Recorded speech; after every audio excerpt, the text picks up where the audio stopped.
بسم الله الرحمن الرحيم. اهلا وسهلا بكم.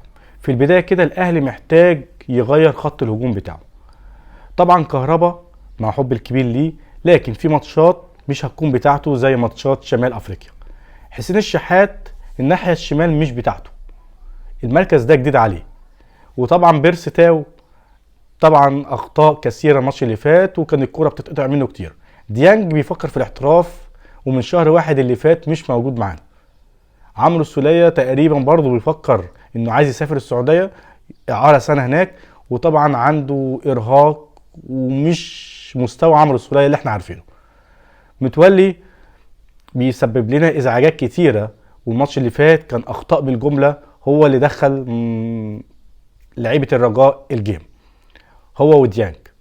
طب انت عندك حمدي فتحي بره، ولما بينزل بيعمل تأثير للفرقة، تأثير ايجابي ونجم. والكندوسي كان نجم في فرقته، وكان نجم في منتخب الجزائر المحليين، ما قعدوا دكه ليه؟ مروان عطيه بسم الله ما شاء الله، راجل بجد هيبقى مستقبل خط نص المنتخب. يعني انت عندك الكندوسي ومروان عطيه وحمدي فتحي، الثلاثه دول يكونوا مستقبل خط نص الاهلي.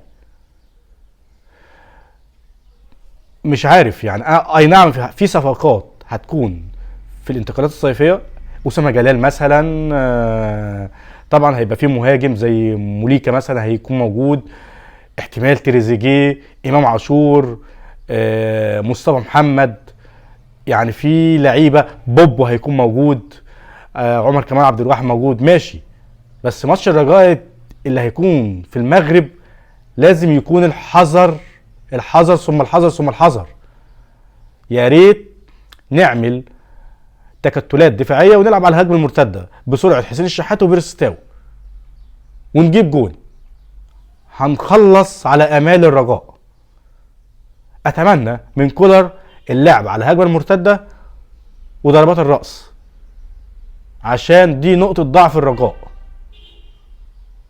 اتمنى التوفيق للاهلي في ماتش الرجاء الجاي، وان شاء الله نعدي ونقابل الترجي ان شاء الله. شكرا.